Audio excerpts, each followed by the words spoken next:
กรุ๊ปจะมีสู้เนี่ยกรุ๊ปมีខ្ញុំឈ្មោះផងคือmớiជាกรุ๊ปនិស្សិតនៅថ្នាក់អ16ចាថ្ងៃនេះមានខ្ញុំនឹងធ្វើពិសោធន៍អំពី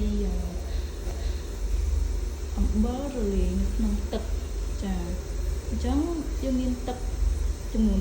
2កែវគឺមានទឹកធម្មតានិងទឹកដាំពុះចាដាំពុះគឺក្តៅអញ្ចឹងនេះជាទឹកដាំពុះចាមានខ្ញុំរូបជាមួយកន្លះកែវដើម្បីយកទៅធ្វើការពិសោធន៍ជាមួយនឹងទឹកត្រជាក់ចានេះគឺជាទឹកធម្មតាចំនួនកន្លះកែវហើយនេះគឺជាទឹកក្តៅហុយចាទឹកក្តៅហុយចំនួនកន្លះកែវដូចគ្នានឹងចាក់ចូលទៅកែវថ្មីមួយទៀតចាអញ្ចឹងទឹកហ្នឹងគឺចំណុចរបៀប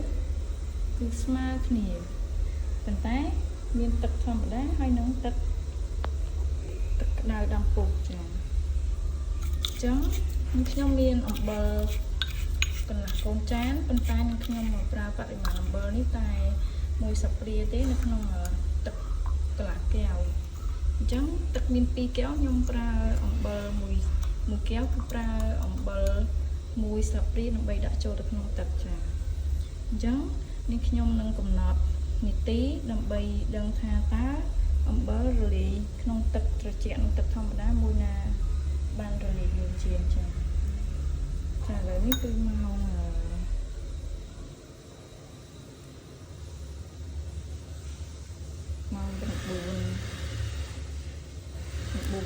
9:23នាទីហើយចឹងនេះខ្ញុំចាប់ផ្ដើមដាក់អំបិល1ស្លាបព្រាចូលទៅក្នុងទឹកធម្មតានិង1ស្លាបព្រាទៀតចូលទៅក្នុងទឹកក្តៅដែលកំពុងដាំពុះចា៎អ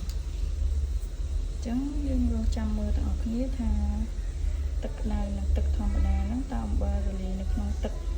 មួយណាបានលឿនជាងចឹងដល់យើងអត់កវាទេគឺទឹកទុកឲ្យវារលាយដោយធម្មជាតិណាអញ្ចឹងយើងឃើញថានៅកែវទឹកក្តៅនេះគឺអំបិលរលាយបានល្អជាងទឹកធម្មតា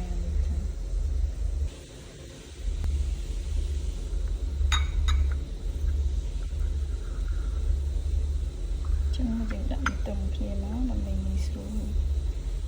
ពិនិត្យមើលទាំងអស់គ្នា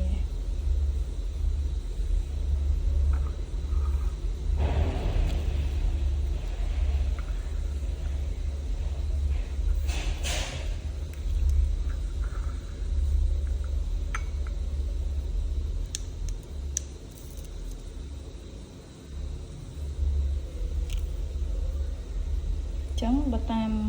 ការសង្កេតមើលយើងឃើញថាទឹកដែលដាំពុះក្តៅហ្នឹងគឺអំបិលរលាយបានល្អជាងទឹកធម្មតាចាអញ្ចឹងនេះទឹកធម្មតាយើងឃើញថាអំបិលនៅសល់ពេញបាតកែវចំណែកឯទឹកក្តៅគឺនេះអំបិលនៅសល់តិចជាងទឹកធម្មតាចាអញ្ចឹងយើងអាចសន្និដ្ឋានបានថារវាងទឹកក្តៅដាំពុះនិងទឹកធម្មតាគឺអំបិលរលាយបានល្អនៅក្នុងទឹកក្តៅចាអ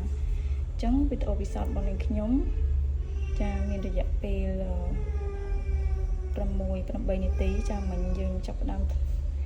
ពិសោធន៍នៅម៉ោង 9:23 ឥឡូវនេះម៉ោង 9:26 នាទីចាអញ្ចឹងការពិសោធន៍របស់ខ្ញុំសូមបញ្ចប់ត្រឹមតែនេះចាសូមអរគុណ